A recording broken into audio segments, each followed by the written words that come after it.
ፊልሙ የሚጀምረው ኒዲ በተባለች የእስር ቤት እስረኛ ነው። ኒዲ የጥበቃ ሰራተኛውን ያለምንም ምክንያት በማጥቃት ችግር ውስጥ ትገባለችና ወደ ጥብቅ ማቆያ ክፍል ውስጥ ትጣላለች። ከዛም ኒዲ እንዴት እዚህ እንደደረሰች መናገር ትጀምራለችና ወደ ትምህርት ቤት ሕይወቷን እንመለሳለን። ኒዲ በማኅበራዊ ሕይወቷ ጎበዝ ተማሪ ነች። ከጄኒፈር ጋር የቅርብ ጓደኛሞችም ናቸው። ጄኒፈርም በጣም ቆንጆና ታዋቂ ተማሪ ነች። ከልጅነታቸው ጀምሮም ጓደኛሞች ነበሩ። ምንም እንኳን ሁሉም ሰው የኒዲ ፍቅረኛ ቺፕን ጨምሮ ምንም የሚያመሳስላቸው ነገር እንደሌለና ለምን ጓደኛሞች እንደሆኑ ቢጠይቁም ኒዲና ጄኒፈር የማይነጣጠሉ ሆነው ቆይተዋል። የሚኖሩት የዲያብሎስ ማንቆርቆሪያ በተባለ ትንሽ ከተማ ውስጥም ነው። ከተማዋ የተሰየመችው ማንም ወደ የት እንደሚወስድ በማይታወቀው አደገኛ ፏፏቴ ምክንያት ነው። ሳይንቲስቶችም መጥተው ሲመረምሩት ቆይተዋል፣ ግን እስካሁን ምንም አላገኙም። አንድ ቀን ጄኒፈር ኒዲን ቀረብ ብላሎ ሾልደር የተባለ የሙዚቃ ባንድ የቀጥታ ትርኢት ለመመልከት አብራት እንድትሄድ ትጠይቃታለች። ጄኒፈር የባንዱ መሪ ዘፋኝ ማራኪ እንደሆነም ታስባለችና ምናልባትም ዛሬ ማታ እርምጃ መውሰድ እንደምትፈልግ ትናገራለች። ኒዲ የቅርብ ጓደኛዋ ብቻዋን እንድትሄድ ስለማትፈልግ ከቺፕ ጋር ጊዜ ለማሳለፍ ያቀደችውን ትታ ከጄኒፈር ጋር ባንዱን ለማየት ትስማማለች። በዛ ምሽት ቺፕ ጄኒፈርን ስትጠብቅ ኒዲን ያጅባታል። እዚህ ጋር ኒዲ እና ጄኒፈር አንድ አይነት አእምሮአዊ ትስስር እንዳላቸው እንረዳለን፣ ምክንያቱም ኒዲ ጄኒፈር ቤቷ ስትደርስ በአጋጣሚ ልትታወቅ ችላለች። ይህንን የተመለከተው ቺፕ በጣም ይገርመዋል። ከዛም ወደ ታች ወርዶ ጄኒፈር እና ኒዲ ሲነጋገሩ ይመለከታል። ጄኒፈር ኒዲን ባለጌ በሆነ መንገድ ስለምትቆጣጠራት ቺፕ እንደማይወዳት ግልጽ ነው። ብዙም ሳይቆይ ጄኒፈር እና ኒዲ በአንድ ውሎ ሾልደር ሊጫወትበት ወደ ነበረው መጠጥ ቤት ይደርሳሉ።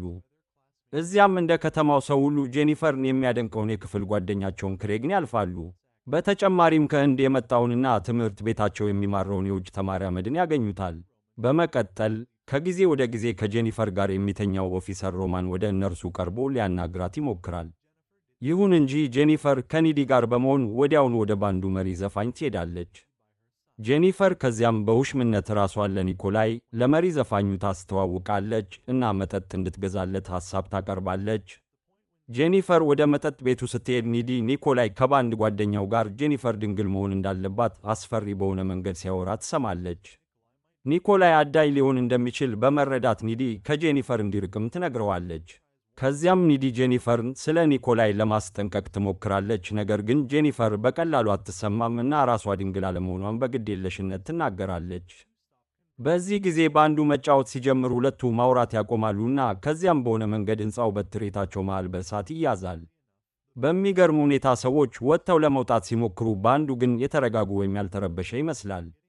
ኒዲ የተረበሸችውን ጄኒፈርን በመጸዳጃ ቤት መስኮት በኩል ከሕንፃው ውስጥ አስወጥታ ለማረጋጋት ትሞክራለች። ብዙም ሳይቆይ ኒኮላይ በድንገት ወደ እነርሱ መጥቶ ጄኒፈርን ውስኪ እንድትጠጣ ያስገዳታል። ከዚያም ግራ የተጋባቸውን ጄኒፈርን ይዞ ሲሄድ ኒዲ ጄኒፈር እንድትቆይ ትለምናታለች። ነገር ግን ጄኒፈር ደህና እንደምትሆን ትነግራታለች። በዛ ምሽት ወደ ቤቷ ስትመለስ ኒዲ በፍርሃት ለፍቅረኛዋ ቺፕ ትደውላለችና ስለተመለከተቻቸው አስከፊ ነገሮች፣ ሰዎች በእሳት ስለመቃጠላቸውና የቅርብ ጓደኛዋ ከማታውቀው ሰው ጋር ወደ መኪና ውስጥ ስለመግባቷ ትነግረዋለች። ጄኒፈርን የማይወደው ቺፕ ስለ ቅርብ ጓደኛዋ እንዳትጨነቅም ይነግራታል። ብዙም ሳይቆይ ኒዲ የበር ደወል ሲደውል ደነገጠችና ለመክፈት ወደ ታች ወረደች፣ ግን ማንም ሰው የለም። ነገር ግን ወደ ላይ ልትመለስ ስትል ከኩሽና ውስጥ ድምፆችን መስማት ትጀምራለች እና የሚንጠባጠበውን የውሃ ቧንቧ ለመዝጋት ትሄዳለች። ግን ከዚያ በፊት ጄኒፈር በደም ተሸፍና አስቀያሚ ፈገግታ በፊቷ ላይ እየታየ በፊቷ ትቆማለች። ከዛም ፍሪጁን ትገለባብጣለች እና ለመብላት ትሞክራለች፣ ነገር ግን ጥቁር ፈሳሽ ትተፋለች። ኒዲ እርዳታ ለመጥራት ወደ መኝታ ቤትም ትሮጣለች፣ ነገር ግን በድንገት ጄኒፈር ግድግዳው ላይ አንጠልጥላት ማባበል ትጀምራለች። ከዚያም ጄኒፈር አንገቷን ነክሳ ምልክት ትተውባታለች። ከዛም ከቤቱ ስትወጣ የፖሊስ ሳይረኖች ከበስተጀርባ ይሰማሉ። በቀጣዩ ቀን ከተማው በሙሉ መጠጥ ቤቱ በእሳት መቃጠሉንና ጥቂት ሰዎች ብቻ እንደተረፉ በሚገልጹ ዜናዎች ተሞልቷል። ኒዲ ባለፈው ምሽት ያየችውን ነገር እያሰበች ትታያለች። ጄኒፈር ደግሞ ሙሉ በሙሉ መደበኛ ሆናና ባለፈው ምሽት የሚያውቋቸው ሰዎች በእሳት መሞታቸውን በሚያስደነግጥ ሁኔታ ግዴለሽ በሆነ መልኩ ቀረብ ብላ ትነግራታለች። ጄኒፈር ባለፈው ምሽት ወደ ኒዲ ቤት እንዴት እንደገባችና ወጥ ቤቱ ወለል ላይ እንዴት እንዳስመለሰች እንኳን እንደማታስታውስ ትናገራለች። ከክፍል በኋላ በዛው ቀን ኒዲ ለፍቅረኛዋ ስለ ጄኒፈር ክፉ ድርጊቶች ለመናገርም ትሞክራለች፣ ግን እሷ አላመናትምና የአእምሮዋን ጤንነት ይጠይቃታል። በሌላ በኩል ጄኒፈር የክሬግ የቅርብ ጓደኛ ወደ ሆነው ጆናስ ጋር ትሄዳለች። ጆናስ ክሬግ ባለፈው ምሽት በእሳት ለመሞቱ እያዘነ ነበር። ጄኒፈር ከዚያም ክሬግ እሷና ጆናስ አብረው ጥሩ እንደሚመስሉ እንደነገራት ታሳምነዋለችና ጆናስን ወደ ጫካ እንዲከተላት ታማልለዋለች። መሳሳምም ይጀምራሉ። ነገር ግን በሚያስገርም ሁኔታ በጫካ ውስጥ ያሉት እንስሳት በዙሪያቸው መሰብሰብ ይጀምራሉና እነሱን መመልከት ይጀምራሉ። ጆናስ ከዚያም ቆም ብሎ በግርምት ይመለከታል። ነገር ግን ጄኒፈር ምንም አልተረበሸችምና እንስሳቱ የሆነ ነገር እየጠበቁ እንደሆነ ትነግረዋለች። ከዚያም ጄኒፈር የጆናስን ሥጋ በዲያብሎሳዊ መንገድ ትበላለች። በዛ አጋጣሚም አንድ አስተማሪ የጆናስን አቅመቢስ ጩኸት ይሰማል። በዛው ቀን ኒዲ ራዲዮ እየሰማች ምግብ ስትሰራ እሷና ጄኒፈር በዛ ምሽት የተመለከቱት ባንድሎ ሾልደር ከክስተቱ በኋላ እጅግ በጣም ብዙ ተከታዮችን ማዳናቸውንና ሕዝቡ በእሳት ከተያዘው ሕንፃ ሰዎችን በማዳን ብሔራዊ ጀግኖች እንደሆኑ አድርጎ እንደሚቆጥራቸው ትሰማለች። በዛው ሰዓት የሁለተኛ ደረጃ ትምህርት ቤት መምህሩ በጫካ ውስጥ የጆናስን የተበላሸ ሬሳ ይመለከታሉ። ከጥቂት ጊዜ በኋላ ፖሊስ በፍጥነት ወደ ቦታው ይሰበሰባል። ጄኒፈር ደግሞ በአቅራቢያው በሚገኝ ሐይቅ ውስጥ በግልጽ የምትዋኝ ትመስላለች። በዛ ምሽት ጄኒፈር ለቅርብ ጓደኛዋ ኒዲ ደውላ አሁን በጣም ጥሩ ስሜት እንደሚሰማት ትነግራታለች እና ኒዲ በእሳቱ ለሞቱት ሰዎች ማዘን ማቆም እንዳለባትም ትናገራለች። ምክንያቱም ሰዎች ሁል ጊዜ ይሞታሉ ትላታለች። ኒዲ በመጨረሻም ስልኩን መዝጋት አለባት፣ ምክንያቱም ፍቅረኛዋ እየደወለላት ነበር። በጥሪው ወቅት ጆናስ የቅርብ ጎረቤቱ መሆኑን ይነግራታል። ይህንን ስትሰማ ልታየውና ልታጽናናውም ትሮጣለች እና በዚህ ጊዜ ቺፕ የጆናስ አካል በጫካ ውስጥ ሙሉ በሙሉ ተቆራርጦ እንደተገኘ ይገልጻል። በቀጣዮቹ ቀናት መላው ከተማ በአጭር ጊዜ ውስጥ በጠፉት ብዙ ሕይወት ምክንያት እያዘነ ነበር። ጄኒፈር ግን ከመቼውም ጊዜ በላይ የደመቀች ትመስላለች። በከተማው ውስጥ ስለተከሰቱት የቅርብ ጊዜ ክስተቶች ዜና ወደ ብሔራዊ ዜና ይደርሳልና ባንድሎ ሾልደር ከጊዜ ወደ ጊዜ ዕውቅናና ዝና እያገኘ ይመስላል። ምንም ይሁን ምን የከተማው ሰዎች ሕይወታቸውን ለመቀጠል ግን ይሞክራሉ። ከአንድ ወር በኋላ ጄኒፈር በትምህርት ቤት ወቅት ገርታና ደህና እንዳልሆነች ትታያለች። ከክፍል በኋላ ኮሊን የተባለ ሰው ቀረብ ብሎ ጄኒፈርን ይጠይቃታል። ነገር ግን እሷ በፍጥነት ትነቅፈዋለች። ኒዲ ግን ኮሊን ጥሩና ደግ እንደሆነ ትነግራታለች። ያኔ ጄኒፈር ሐሳቧን ትቀይራለችና ዛሬ ማታ ወደ ቤቷ እንዲመጣ ትጋብዘዋለች። የኒዲ ፍቅረኛ ቺፕ ከዚያም ይመጣልና ኒዲ ጄኒፈር ከእሱ ጋር እንዳትሽኮረመም ስለፈራች እንደ መከላከያ ስሜት ትስመዋለች። በዚያ ምሽት ኒዲ እና ቺፕ ለመጀመሪያ ጊዜ የግብረ ሥጋ ግንኙነት ለመፈጸምም ሲወስኑ ኮሊን ጄኒፈር በጽሑፍ የላከችለትን አድራሻ ይዞ ይደርሳል። በሚገርም ሁኔታ ባዶ ቤት ፊት ለፊት ነበር የደረሰው። ፍላጎት አድሮበት ወደ ውስጥም ይገባል።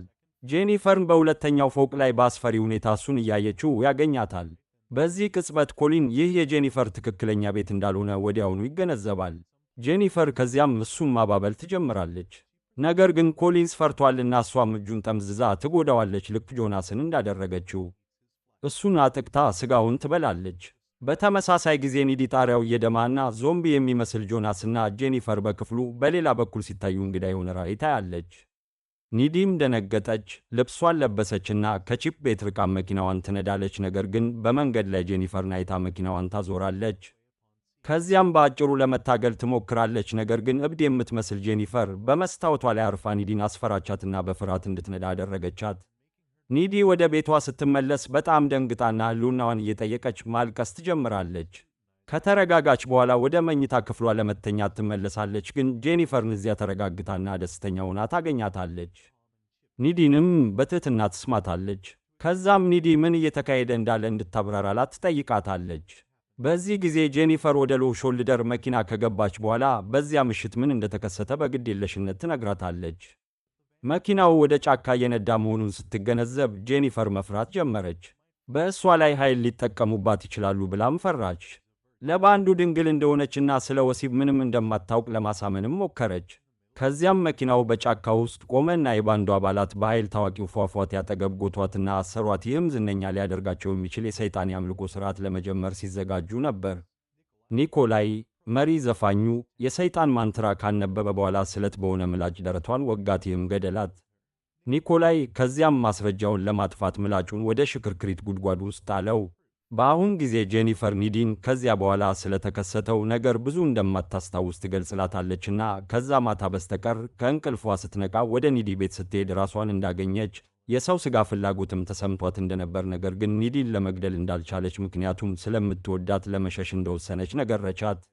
ግን በዚያ ምሽት በአንድ ወቅት ጄኒፈር ከእሳቱ የተረፈውን የውጭ ተማሪ አመድን አገኘችውና እሱን ገድላ በላችው። በተጨማሪም ስትጠግብ የማትበገር እንደሆነችም ገለጸችላት። ይህንን ራሷን በመቁረጥና ቁስሉ ወዲያውኑ እንደሚድን በማሳየትም አረጋገጠችላት። ግን በተቃራኒው ስትራብ በጣም ትደክማለች። በዚህ ሁሉ መረጃ የተደናገጠችው ኒዲ ጄኒፈርን እንድትሄድ ትነግራታለች እና ጄኒፈር በፈቃደኝነት በመስኮት በኩል ትወጣለች። በቀጣዩ ቀን ኒዲ የኮሊንን የቀብር ሥነ ሥርዓት ትከታተላለች እና ጄኒፈር ባለፈው ምሽት ኮሊንን ስለገደለችው በደም እንደተሸፈነች ትገነዘባለች። በኋላ ኒዲ በዛው ቀን ወደ ቤተ መጻሕፍት ትሄዳለች እና ለቀጣይ ቀናት ቤተ መጻሕፍት ውስጥ ዲያብሎስንና አስማትን በመመርመር ጄኒፈር ምን እንደሆነች አንዳንድ ማብራሪያ ለማግኘት ትሞክራለች። ግኝቶቿን ለፍቅረኛዋ ቺፕ ለማቅረብም ትሞክራለች እና እንደ መጻሕፍቱ አንድ ሰው ድንግልን በመሰዋት ዝናን ለማግኘት ሥነ ሥርዓት ሊፈጽም ይችላል ስትል ትናገራለች። ነገር ግን መሥዋዕቱ ድንግል ካልሆነ ሥነ ሥርዓቱን ያከናወነው ሰው ዝናን ያገኛል። ነገር ግን መሥዋዕቱ የዲያብሎስ ነፍስ በእሷ ውስጥ ተጣብቆ በሕይወት ለመቆየት የሰውን ሥጋ እንድትበላ ያስገድዳል። ቺፕ ግን ይህንን እብደት አላመነውም። የትምህርት ቤቱ ድግስ እየቀረበ ነውና ኒዲ ለደህንነት ሲባል ላለመሄድ ትጥራለች። ነገር ግን እሱ አሁንም እንድትሄድ አጥብቆ ይጠይቃታል። ስለዚህ ኒዲ ለመገኘት ምርጫ የላትም። የዳንስ ቀን በመጨረሻ ደረሰና ቺፕ ሌሊት ከመውጣቱ በፊት እናቱ ራሱን ለመከላከል አንዳንድ የፔፐር ስፕሬይ ትሰጠዋለች። በዚህ ጊዜ ጄኒፈር እንደገና ገርታ ትታያለች። ይህም እየራባት መሆኑን ያመለክታል። ኒዲ በመጀመሪያ ወደ ድግሱ ደርሳ ቺፕ እስኪደርስላት ትጠብቃለች። በሌላ በኩል ደግሞ ቺፕ ብቻውን ሲሄድ ጄኒፈር በጥርጣሬ ወደ እሱ ስትሄድ እናያለን። ጄኒፈር ኒዲ ከኮሊን ጋር እንዴት እንዳታለለችው በመዋሸት ትጀምራለችና ቺፕ አሁን ከጄኒፈር ጋር አብሮ እንዲሄድ ትጠይቀዋለች። ስለዚህ ኒዲን ለመበቀል አብሮ መተኛት ይችላሉ። በትምህርት ቤቱ ዳንስ ላይ ሎው ሾልደር እየታየ ነበር። በአንዱ መጫወት ሲጀምር ኒዲ የከፋ እይታ ታያለች። ወደ ጄኒፈር ስንመለስ እሷና ቺፕ አሁን ዛፍ አጠገብ እየተሳሳሙ ነው እና በሆነ መንገድ ኒዲ የሆነ ነገር እየተከሰተ እንደሆነ ሊሰማት ቻለ። ስለዚህ ወደ ውጭ ሮጠችና በሆነ መንገድ ወዲያውን ወደ የት መሄድ እንዳለባት አወቀች። ጄኒፈር ቺፕን ወደማይፈለግ ገንዳ ውስጥ ስታስገባ ኒዲ በቆራጥነት ወደ አካባቢያቸው ትሮጣለች። ጄኒፈር ቺፕን እንደገና ለመሳምም ትሞክራለች፣ ግን ቺፕ ሐሳቡን ይቀይራል ምክንያቱም ኒዲን በጣም ይወዳታል። እምቢታውን ስትሰማ ጄኒፈር ቺፕን ወደ ገንዳው ውስጥ ወረወረችውና እሱን ማጥቃት ትጀምራለች። በዛ ጊዜ ኒዲ ትደርሳለች። ፍቅረኛዋን በችግር ላይ ስትመለከት ኒዲ ወደ ገንዳው ውስጥ ዘልላ ጄኒፈርን ታስወግዳለች። ቺፕ ከዚያም የፔፐር ስፕሬይ ይሰጣትና ኒዲ በጄኒፈር ላይ ትጠቀመዋለች። የተናደደችው ጄኒፈር አንዳንድ ጥቁር ነገር ትተፋለች እና በውሃው ላይ መንሳፈፍ ትጀምራለች። ኒዲ ቺፕን ከገንዳው እንዲወጣ ትረዳዋለች። ከዚያም ኒዲ ጄኒፈርን ትገጥማታለች እና ከማንም በላይ ቺፕን ለምን ማጥቃት እንደፈለገች ትጠይቃታለች። ግን ጄኒፈር በቀላሉ ትሸሻለችና የማያሻማ መልስ ለመስጠት ትከለክላለች። ከዚያም ጄኒፈር በቅርበት ትሄዳለች። ቺፕ ግን በብረት ዘንግ ሆዷን ይወጋታል። ከዛም ጄኒፈር ኒዲን በሐዘን እይታ ትመለከታለችና የብረት ዘንጉን ካወጣች በኋላ ትሄዳለች። ኒዲ ከቺፕ አጠገብ ትንበረከካለችና እሱ እየደማ ሲሞት ፍቅራቸውን ይናዘዛሉ። በዚሁ ጊዜ ጄኒፈር ገርታ ደክማና ድብደባ ደርሶባት ትመለሳለች። ምንም ይሁን ምን ኒዲ በድንገት ተነስታ በመስኮት በኩል ቺፕን ስለገደለችባት እሷንም ማሳደድ ትቀጥላለች። ጄኒፈር አንገቷን ትነክሳታለች። በመቀጠል ኒዲ የሳጥን መቁረጫ አውጥታ ሆዷ ላይ ኤክስ ምልክት ትቆርጣለች። በዲያብሎስ ኃይሏ ጄኒፈር ከፍ ታደርጋቸዋለችና ሁለቱ የበለጠ ይጣላሉ። ኒዲም የጓደኝነት የአንገት ሐብል ከጄኒፈር አንገት ላይ ትበጥሰዋለች። ይህ ደግሞ ኒዲ በትክክል ልቧን እንድትወጋባት የሚያስችል በቂ ጊዜ ይሰጣታል። እናም ኒዲ እስር ቤት የምትገባው እንደዚህ ነው። ወደ አሁኑ ጊዜ እንመለሳለን። ኒዲ በጥብቅ ማቆያ ውስጥ ታስራለች። ጄኒፈር ስለነከሰቻት አሁን አንዳንድ የዲያብሎስ ኃይሎች አሏት። ከእስር ቤት ለመውጣት ለመዝለልና ለመስበርም ትጠቀምበታለች። ኒኮላይ ጄኒፈርን ለመግደል የተጠቀመበትን ቢላዋ በአጋጣሚ አግኝታ አንስተዋለች። ኒዲ ከዚያም ዝቅተኛ የትከሻ ኮንሰርት ለመከታተል ከማታውቀው ሰው ጋር ትሄዳለች። ከሎው ሾልደር ትልቅ ኮንሰርት በኋላ በዛ ምሽት መላው ባንድ እንደተገደለ እንረዳለን። ይህም ያደረገችው ኒዲ እንደሆነችም ያመለክታል። ፊልሙ ኒዲ ከሆቴል ክፍል በሴኪዩሪቲ ቪዲዮ ስትወጣ ይታያል። ሁላችሁም ስለተመለከታችሁ እናመሰግናለን። ቻናላችንን ሰብስክራይብ ያድርጉ፣ ላይክ የሚለውን ቁልፍም ይጫኑ እና አስተያየታችሁን በኮሜንት ስፍራ ላይ ጻፉልን። በተቻለ መጠን ብዙ ጊዜ በጥራት ባለው ይዘት ለማስደሰት እንሞክራለን። በቅርቡም እንገናኝ።